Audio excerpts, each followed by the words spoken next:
Bah, Maître Moustapha Ngwana, pour Maître Georges Teghem, il n'y a ni refus de droit, ni de justice. Il se trouve tout simplement que la demande est faite par le MRC ne tient pas. Parce que le MRC ne peut pas obliger le juge judiciaire à donner une injonction à une administration. Non, ce n'est pas le MRC qui ne peut pas. C'est que le juge judiciaire ne peut pas laisser une injonction à une administration. Ok. Bon, mais je vais d'abord dire à Teghem que j'ai l'impression qu'il se trompe un peu de débat.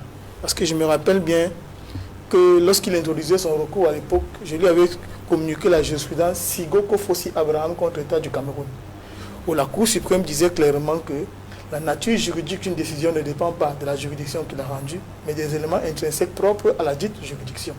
Ici, nous sommes dans un débat différent. Nous sommes dans un débat différent et je vais m'expliquer. Mon cher Teghem, j'étais un des premiers à avoir saisi le tribunal de grande instance du Fundi sur le fondement de l'article 18 de la loi 2006-015 pour obtenir ce que nous appelons en droit order of mandamus, pour amener l'administration à poser un acte qui relève de sa fonction et qu'elle s'abstient de poser. Le tribunal de grande instance s'est déclaré incompétent. On a saisi le Conseil constitutionnel. Mon excellent confrère Maître Méli a saisi le Conseil constitutionnel. Le Conseil constitutionnel a indiqué qu'il fallait saisir le Conseil électoral et qu'après le Conseil électoral, en cas de rejet, on peut saisir la Cour d'appel. Je voudrais lui rappeler, parce qu'il faut que nous parlions des fondamentaux de cette science que nous avons en partage. Nous parlons maintenant du droit processuel. Il y a un principe général de droit. Je vais d'abord le dire en latin. Res judicata pro veritae habetur. La chose jugée est tenue pour être la vérité. La chose jugée est tenue pour être la vérité. Le Conseil constitutionnel nous a indiqué la voie. Mais il y a une particularité encore dans cette autorité qu'a la décision du Conseil constitutionnel. C'est qu'elle est renforcée par l'article 50 de la Constitution. Qui vous dit que ces décisions sont opposables à toutes les autorités administratives, civiles, militaires et juridictionnelles. Si donc... Article 52 de la Constitution. La Constitution. La Constitution. C'est 50 de la Constitution. Oui. La chose jugée est tenue pour être la vérité. Je dis bien tenue pour être la vérité. Il n'appartient pas aux autres juridictions de critiquer la décision du Conseil constitutionnel. Si par extraordinaire, vous n'êtes pas d'accord avec la décision rendue par le Conseil constitutionnel, seul le Conseil constitutionnel peut revenir sur sa décision. Même si vous estimez qu'elle s'est trompée, vous êtes obligé d'appliquer la décision que le Conseil constitutionnel a rendue.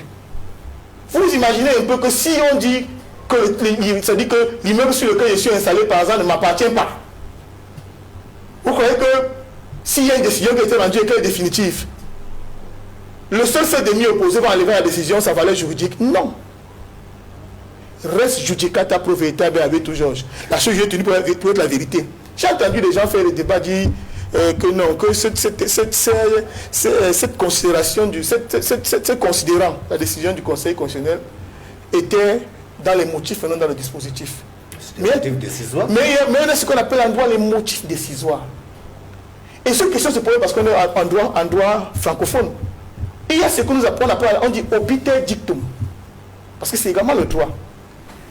C'est-à-dire qu'à l'occasion d'une question de droit donné, lorsque le juge se prononce, il fait une bifurcation, c'est-à-dire qu'il peut insérer une opinion étrangère à la cause pour pouvoir mieux expliquer la décision qu'il est en train de rendre.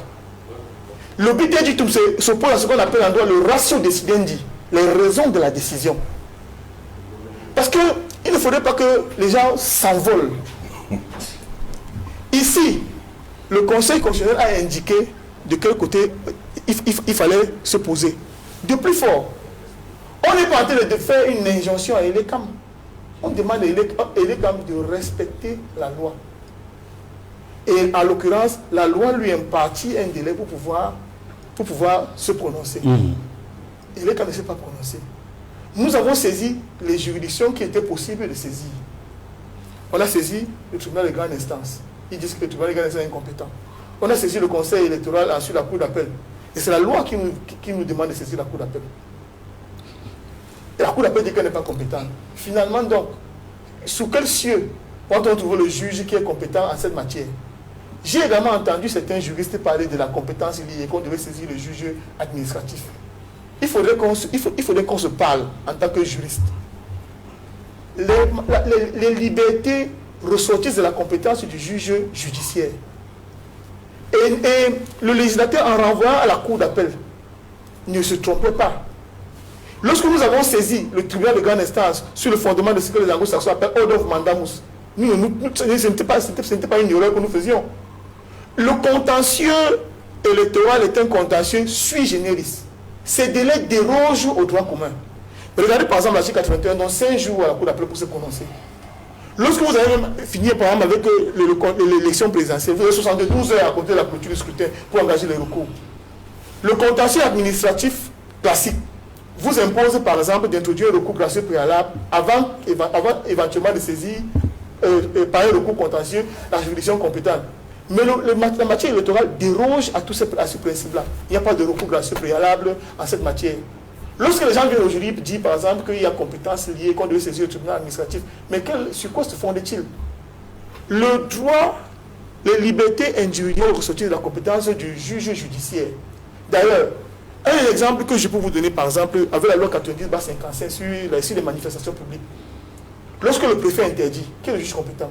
C'est le tribunal de grande instance. Quel est le juge judiciaire?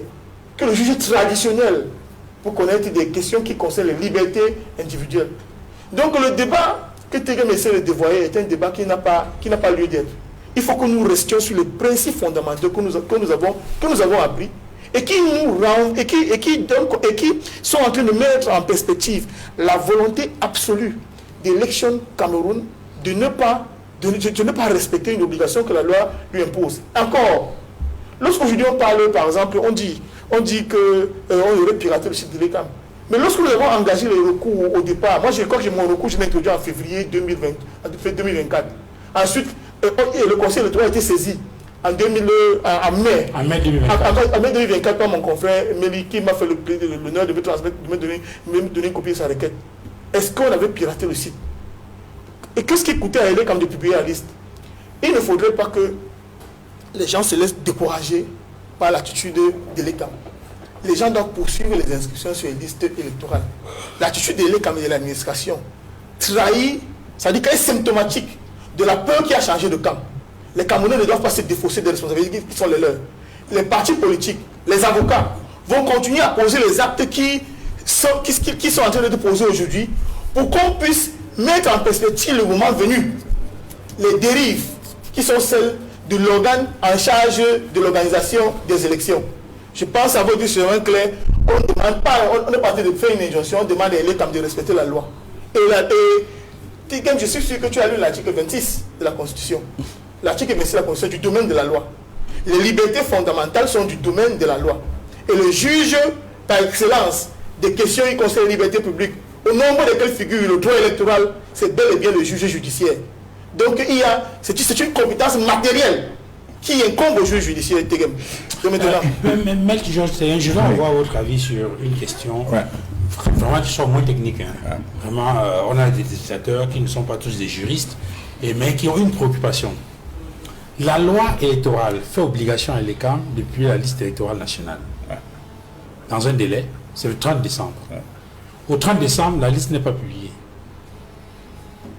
Qu'est-ce qu'on fait? La loi a prévu les recours. On vient de vous l'article 41. C'est-à-dire? Mais c'est écrit le président de la République. C'est écrit noir sur blanc. Donc, monsieur, je vous dis une chose. Non, je comprends. C'est-à-dire que je suis en train d'expliquer. C'est ce que je vous dis, ce qui nous écoute. Moi, c'est qui me gêne. Maintenant que... C'est que M. Guana, oui. Ce qui me gêne, c'est que M. Guana est en train de louvoyer. Il est en train de louvoyer. Et je vois bien comment ça l'ennuie. M. Guana évoque l'ordre d'Amandamus. Il ne dit pas que c'est en matière non administrative. C'est écrit noir sur blanc. C'est en matière non administrative que l'ordre d'Amandamus existe. Par contre, quand je suis arrivé à Yaoundé, ça c'est des cas pratiques. J'ai trouvé un confrère, malheureusement aujourd'hui décédé. Un garçon qui était très avenant, il était avocat à Yaoundé. Un jour, j'arrive me dit qu'il a eu un premier ministère des Affaires étrangères. Il allait s'asseoir devant Madame la Présidente du tribunal grand instant du Fondi. Elle lui a signé un tout pour le ministère des Affaires étrangères. Je lui ai dit, mais toi, tu sais que c'est. Il dit non. J'ai vu assis le jour-là, je sais moi-même que j'ai fait le roi. Monsieur Fangwa, lorsqu'on dit cour d'appel, c'est terme générique. Englobant. J'ai dit cour d'appel parce que Ngwana, Maître Ngwana et moi, j'étais dans mon lit, j'ai sursauté à 10h parce que j'étais rentré à 6h. 6h, peut-être 7h chez moi. J'ai sauté à dire, mais quelle est cette histoire où je suis tranquille, je suis entré dans mon bureau, j'ai pris la loi, je suis allé le trouver dans son bureau. À l'époque, on partageait le même cabinet. J'ai dit, mais la fait, c'est la cour d'appel. Il dit, mais Georges, tu as raison. On lisait la loi 2022. En matière contentieux électorale, les textes sont singuliers. Les textes sont particuliers. Il l'a dit et c'est vrai. Sauf que dans le cas présent, je vous dis encore une fois, le terme cour d'appel, ce n'est pas cour d'appel du centre. Le terme cour d'appel, c'est un terme générique. Si le contentieux de la mairie de Douala, d'ailleurs il l'a fait. Contentieux de la mairie de Douala premier, il l'a fait. Demandez-lui s'il avait exercé le pouvoir. Demandez avec quelle disposition il avait saisi en appel. Alors, maintenant je... Pourquoi il avait saisi un coup d'appel qui a Yaoundé? Demandez-lui. Maintenant, je sais qu'il répond à ces questions-là parce que c'est important. Maintenant, je reviens à ma question. Il est là, il met du latin. Alors que le problème est là. Maintenant, je reviens. Est-ce qu'un juge judiciaire, sauf dans le cas des libertés qu'il évoque, peut être une injonction? Et même dans le cas de liberté, il a déjà fait une injonction. Le préfet dit qu'il n'y a pas de manifestation. Il annule la décision du préfet. Il a déjà fait une injonction. Je ne peux pas. Je reviens à ma question. Le téléspectateur qui est à la maison, il veut comprendre. Il y a un parti politique qui estime qu'il y a une disposition de la loi électorale qui a été violée. Ouais. Ce parti politique veut effectivement que cette disposition-là soit respectée. Oui. Elle saisit les juridictions. Toutes les juridictions qu'elle a saisies pratiquement se déclarent incompétentes. Ouais. Qu'est-ce qu'il faut faire? Non. Ne dites pas que toutes les juridictions qu'il a saisies sont déclarées incompétentes. Ah d'accord, ok. Dites plutôt qu'il a saisi les bonnes juridictions sont déclarées incompétentes. D'accord. Si moi, vous venez me voir. Maintenant, qu'est-ce qu'il faut faire pour qu'effectivement ces dispositions soient respectées? Mais ce n'est pas à moi de dire les avocats qualifiés. Vous venez me poser des questions sur un plateau de parler au nom des avocats des partis politiques. Non, on en a parlé. La loi dit, oui, je parle de ce que je dis. Parce que le sentiment qu'on a là maintenant, c'est que c'est perdu, il n'y a rien à faire. Non, non, non. Attention.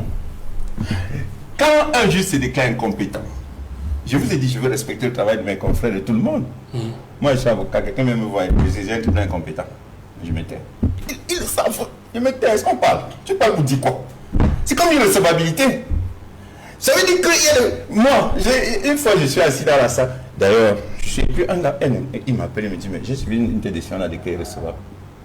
Il dit non, c'est que, il me dit que irrecevable, c'est grave. C'est grave pour un avocat. C'est grave, mais bon, moi, je veux respecter. Vous comprenez? Moi, je veux qu'on discute sur la démocratie, les règles, oui, mais que l'on travaille, non, que l'on travaille en respectant le travail des uns et des autres. Moi, j'ai appris, même les joueurs de football, vous avez convoqué la jeunesse tout ça dans ma vie, même les joueurs de football, ils perdent un match de foot et on les insulte en Europe. Ils passent à la télévision et disent qu'il faut qu'on respecte notre travail. Notamment, on peut perdre un match. J'aime qu'on respecte le travail des gens. C'est pourquoi je ne commente pas les décisions. Mais personne ici n'a critiqué la décision. Non, non, non. Ce que je veux insinuer... Ce qu'on veut comprendre, c'est... Ce que je veux insinuer, c'est que lorsqu'un juge s'est déclaré compétent, c'est que moi, je fais humblement, c'est que je vais chercher quel est le juge compétent. Je vais chercher qui a la compétence. Dans le cas d'espèce. Je vais chercher qui peut... J'aime pas moi de leur dire, ils savent. Mais M. Edmond Kambia a lu tout à l'heure. Il a dit... Mais vous avez lu, non, M. Kambia, vous l'avez dit à 41, non? Oui. Il a dit 41 devant vous. Je pense être non. Mais en fait, monsieur Duval. Non, attendez. Je connais. Il a lu un texte. Non, j'ai lu un texte. Monsieur Duval. Je peux simplement commenter ce texte. Je peux tout simplement. Je vais relire le texte et le commenter. Parce qu'il a vu auprès d'un témoin. Oui. Il a relu. Je suis dans la loi numéro 2006-011 du 29 décembre 2006 portant organisation et fonctionnement d'Elections Cameroun. Article 41. Je relis la disposition. En cas de défaillance d'Elections Cameroun, dûment constaté par le Conseil constitutionnel. Par le Conseil électoral. Par le Conseil. Lis la loi. Tu ne peux pas. Lisez Dûment constaté par le Conseil constitutionnel. Lisez. Le président de la République prend, en vertu des dispositions de l'article 5 de la Constitution, des mesures qu'il juge nécessaires pour y remédier. Voilà le texte. Excusez-moi, article 41. Je ne suis pas venu ici pour donner l'orientation à un parti politique. Je suis venu parce que vous m'avez dit quand on m'avait appelé hier après-midi que c'était un sujet didactique. Donc je n'ai pas de leçon à leur faire. Moi j'ai lu la loi. Et moi, c'est pour moi. Là les gens sont là, ils disent déni de justice. Donc c'est pour moi. Excusez-moi. Parce que j'ai dit que je peux commencer ensuite. Mais dites non, mais pourquoi c'est si compliqué? Dites. Vous pouvez donner votre interprétation. Il a déjà lu. Bon, je peux donner mon interprétation. Maître Tchèque. Je peux donner mon interprétation. Allez-y. Oui. Après avoir procédé à la lecture de l'article 41 de la loi de 2006 portant organisation et fonctionnement de l'élection au Cameroun, la première interprétation que je fais, que je peux formuler, puisque dans cet article 41, on a cité un interlocuteur, un acteur clé, le président de la République, en vertu de l'article 5 de la Constitution. Et que dit l'article 5 de la Constitution? C'est que le président de la République veille au respect de la Constitution. Il s'assure du bon fonctionnement des institutions.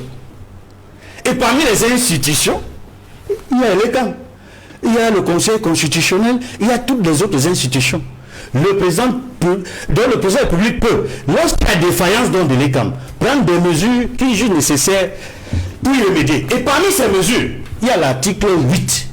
Article 8 de la Constitution du 18 janvier 1996, qui dit que le président de la République nomme aux emplois civils et militaires. Okay. Il peut décider donc, parce que c'est lui qui nomme les responsables, le directeur général de l'État et plusieurs autres personnalités à l'État, il peut décider de nommer d'autres personnalités à ces fonctions, aussi bien la direction générale de l'État qu'au niveau du conseil électoral. Ça, c'est une interprétation possible. Mais je me rends compte ici, dans cette affaire, qu'il y a un problème. Le problème, c'est la double casquette du président de la République. Il n'est pas seulement président de la République, il est aussi président national du RDPC. Et c'est la dimension politique du problème qui se pose. Parce que s'il était seulement président de la République, sans être président national du RDPC, je pense qu'on trouverait rapidement une solution. Mais il n'est pas seulement celui qui incarne les institutions comme président de la République, mais il est aussi à la tête d'un parti politique qui a des intérêts, n'est-ce pas, à privilégier dans le cadre des élections. Et cela rend compliqué, j'allais dire complexe, pour lui de prendre la décision de désigner d'autres responsables à ELECAM qui vont veiller et s'assurer que ELECAM fonctionne normalement, c'est-à-dire va organiser des élections de manière comme un organe indépendant, va s'assurer la sincérité des scrutins. Donc ça, c'est l'élément politique que j'apporte, qui rend complexe la décision pour le président de la République, qui a une autre casquette politique, d'agir dans le sens voulu par les partis de l'opposition, et notamment par le MRC. Maître Tchèque, à dire que le MRC s'est trompé sur la démarche et sur la juridiction compétente pour obtenir l'application de l'article 80 du Code électoral. Monsieur Fangwa, vraiment, je le dis à beaucoup de mes camarades, je leur dis, ne sous-estimez jamais l'intelligence de nos adversaires, les gens du RDPC. Ça serait une erreur. Comme M. Tegem et moi, nous sommes avocats, nous sommes des promotionnaires. Je ne viendrai jamais dire que M. Tegem est bête. D'ailleurs, il est intelligent. Ce qu'il est en train de dire, c'est la ligne de conduite voulue par les RDPC depuis que le Conseil constitutionnel s'est prononcé. Ce n'est pas anodin que publiquement, en tant que très haut responsable du MRC, que publiquement je félicite les avocats du MRC. Parce que les cabinets noirs sont en train de dire que l'équipe de Maître Méli est incompétente. Allons pas à pas. M. Tegem dit qu'on ne donne pas des injonctions à l'administration. M. Tegem, lorsque le préfet vous met en prison, en garde à vue administrative, est-ce que ce n'est pas de l'administration? Et qui ordonne la mise en liberté immédiate? C'est le président du tribunal de grande instance, qui est un juge judiciaire. Est-ce que ce n'est pas une injonction lancée par un juge contre une décision de l'administration? Nous le savons tous. Garde à vue administratif, c'est un juge judiciaire qui demande qu'on vous sorte. Le juge de liberté. Le juge de liberté. Le président du tribunal de grande instance. Parce que tout à l'heure, ce qu'il a dit est suffisamment choquant que vous allez devoir me permettre d'y répondre. Parce qu'il a dit qu'un étudiant de 2e année n'aurait pas commis l'erreur que les avocats, je dis bien que les avocats du MRC ont commis. C'est ce que vous avez dit. Non, vous avez dit, je peux pas ne m'interrompez pas, monsieur, lisons la loi. Qu'est-ce que la loi dit? Qu'est-ce que la Cour d'appel elle-même a dit? La Cour d'appel a dit, je ne suis compétent en matière d'élection que lorsque la liste est déjà publiée. La Cour d'appel n'a pas dit que je ne suis pas compétent en matière d'élection. La Cour d'appel dit, la loi ne me donne compétence que lorsque la liste est déjà publiée. Parce que M. Tegem est en train de vous citer une loi qui a presque 400-500 ans. C'est les lois de la période révolutionnaire de 1799. Napoléon. 13. La convention. 1793, 80, je ne sais pas. C'est des lois qui ont été édictées en France. À l'époque où on disait qu'aucun juge ne peut regarder le travail de l'administration. En plusieurs siècles, cette loi est pratiquement aujourd'hui inexistante parce que vidée de sa substance. Lorsque je dis pratiquement inexistante, c'est pourquoi. Vous vous rappelez qu'à l'époque, lorsque le roi de France vous mettait en prison, on appelait ça les lettres de cachet. Il n'y avait aucun recours. Et d'ailleurs, c'est à cause des lettres de cachet qu'il y a eu la Révolution française. Mais revenons dans le débat. Dans le débat, M. Tegem dit qu'il y a l'article 41 de la Constitution. L'article 41 de la Constitution, l'article 40 de la loi que vous venez de citer, en fait, donne au président de la République le pouvoir de limoger et de remplacer les fonctionnaires ou les membres du conseil électoral qui sont défaillants. Parce que vous devez savoir que les membres du conseil électoral sont nommés pour un mandat. S'ils s'avèrent donc en cours de mandat, ils se révèlent défaillants, la Constitution accorde, la loi accorde au président de la République ce pouvoir de les limoger avant la fin de leur mandat pour les remplacer. C'est de ça que l'article 41... Elle s'appelait Pauline Billon qui avait été limogée. Oui, elle avait été remplacée. Oui, Pauline Billon. Remplacée en vertu de cette disposition de l'article. Et Pauline Billon avait été remplacée dans ces circonstances-là. Dans ces circonstances-là, oui. Pauline Billon, elle avait été remplacée. En fait, ce que M. Tegem fait, parce que je ne dis pas M. Tegem, parce que là, il est en train de jouer son rôle de communicant du RDPC. Et moi, ce que je fais, j'explique à la population. Les faits sont constants, les faits sont limpides. Et c'est dans leur sécheresse. Ce que le RDPC s'emploie à le faire. Et M. Tegem n'est qu'une voix parmi tant d'autres. C'est depuis que la Cour d'appel du centre a rendu cette décision que des consignes ont été données aux communicants du RDPC de lancer l'opprobre sur l'équipe de Med Meli, de dire qu'ils se sont trompés. J'ai même entendu quelqu'un dire que un avocat dire publiquement que si quand on lui donne même ce contentieux, lui il connaît ce qu'il y a lieu de faire. Nous sommes sur un plateau de télévision. Moi je le dis ouvertement. Si vous dites, M. Tegem, si vous dites que l'article 50 de la... Mais vous exigez que je dise, monsieur, que je n'appelle pas Biabia, vous voulez que je dise, monsieur le président de la République, n'est-ce pas? En vertu de quoi? Qu'est-ce qui fonde votre décision de dire que je dois dire monsieur le président? C'est sur quoi? Monsieur Edmond, c'est sur la base de la décision du Conseil constitutionnel. Biaya a tout dit sur la base d'une décision du Conseil constitutionnel. Pour quand ça vous arrange, pourquoi vous reconnaissez que les décisions du Conseil constitutionnel s'imposent à tout le monde? L'article 50 de la Constitution dit les décisions du Conseil constitutionnel s'imposent à tous les pouvoirs, il dit y compris les pouvoirs juridictionnels.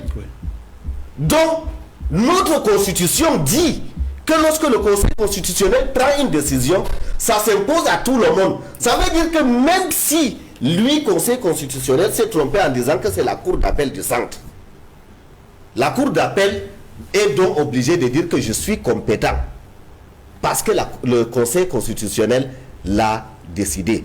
Vous dites que vous lisez les décisions qui viennent d'un peu partout. Qu'est-ce qu'on appelle la question préjudicielle de constitutionnalité? C'est-à-dire que vous êtes dans un litige. Ce qui se passe dans certains pays. Vous êtes dans un litige, une partie estime que ici, cette disposition légale est contraire à la Constitution. On défère la question au Conseil constitutionnel. Dès qu'elle tranche, c'est fini. On n'y revient plus. Alors, je voudrais qu'on avance un tout petit peu, chers messieurs, dans ce débat avec Edmond. Lorsque on regarde... Non, je vais vous mettre... sauf si vous voulez dire quelque chose sur le premier débat, parce qu'on va avancer sur le deuxième thème. Non, je vais dire une chose, je vais le dire en allant très rapidement, ou indiquer qu'il ne faut pas qu'on se perde. Les décisions du Conseil constitutionnel bénéficient d'une force particulière, et cette force est consacrée par la Constitution. Ces décisions sont comme des dogmes. C'est comme des dogmes qu'elle est seule à pouvoir critiquer. Je n'ai pas d'accord avec ce que le Conseil constitutionnel a dit. Par exemple, le Conseil constitutionnel a déclaré le président de la République, le monsieur Paul, le président de la République. Il y a des Camerounais qui ne sont pas d'accord. Est-ce que pour autant il n'est pas président de la République? Il est président de la République. Donc lorsque le Conseil constitutionnel se trompe, il n'appartient pas aux autres de venir recadrer le Conseil constitutionnel. La Constitution leur dit vous devez respecter ce qui a été dit. Donc le débat qui est mené par le juridisme, en réalité c'est du juridisme qui est mené par les uns et les autres, qui veulent absolument avoir raison. Il faut savoir, le contentieux des élections est un contentieux particulier. Je l'ai peut-être dit tout à l'heure. On ne peut pas, si vous voulez dire qu'il faut agir, j'ai entendu beaucoup de juristes, des magistrats même dire qu'il y a compétence liée. S'il y a compétence liée, comment est-ce que c'est encadré? C'est-à-dire que quels sont les textes qui vont encadrer la procédure de compétence, la compétence liée qu'ils sont en train d'évoquer aujourd'hui? Étant entendu que le contentieux électoral est un contentieux sui generis, c'est un contentieux particulier. Un contentieux pour lequel on fait par un recours grâce préalable. Or, lorsque vous lisez la loi 2006/022, l'article 17 vous dit dans quel délai, c'est-à-dire vous avez 4 ans pour pouvoir introduire le recours grâce préalable. L'administration a 3 mois pour se prononcer. Lorsqu'elle ne s'est pas prononcée, vous avez 62 jours pour introduire le recours. Si on le fait, si on engage une telle procédure, vous comprenez qu'on va se retrouver en décembre 2026, même qu'on n'aura pas terminé avec ce contentieux-là. Donc c'est les textes qui ne peuvent pas être utilisés en cette matière. Il faut que les gens comprennent qu'on est dans un contentieux qui requiert une célérité particulière. Vous avez l'article 81, on donne 5 jours. Vous avez lu les deux dispositions du code électoral. Le contentieux des élections, c'est 72 heures. La plupart des contentieux, c'est 72 heures. Je peux me vanter d'avoir une certaine pratique du contentieux des élections. Et je dis que, en l'espèce, ils sont en train de... On essaie de fourvoyer les uns les autres. Même l'article 41 qui était cité tout à l'heure, je crois que c'est sous le fondement de l'article 41 que Mme Pauline Billon, à l'époque, qui avait été prise à partie pour avoir essayé, je ne sais pas si... En tout cas, il y avait des conditions de neutralité qu'elle ne remplissait plus. Ouais. On l'avait remplacé sur le fondement de l'article 41. Donc les gens veulent dévoiler le débat, nous amener sur des terrains tortueux. C'est-à-dire que pour que nous y perdions le temps et qu'on se retrouve au soir des élections. Si nous sommes véritablement dans une démocratie, quel est l'handicap qu'on peut avoir à publier une liste électorale, puisqu'ils sont sûrs de leur fait, ils sont les plus forts, ils sont les plus beaux et autres. Nous demandons seulement la publication de la liste électorale. Et la publication permet, c'est-à-dire qu'elle participe. Mais voilà vraiment une question. Pourquoi ça paraît si compliqué? Oui, bien sûr. Et elle participe. Il faut dire une chose, c'est que cela participe de la transparence électorale. Cela participe du droit du droit du citoyen à pouvoir participer à la gestion des affaires publiques. Vous comprenez? Parce que c'est un droit qui est consacré par la Constitution, le droit de participer à la gestion des affaires publiques. Nous avons signé le pacte international sur les droits civils et politiques. Nous avons signé la déclaration, la charte africaine des droits de l'homme et des peuples.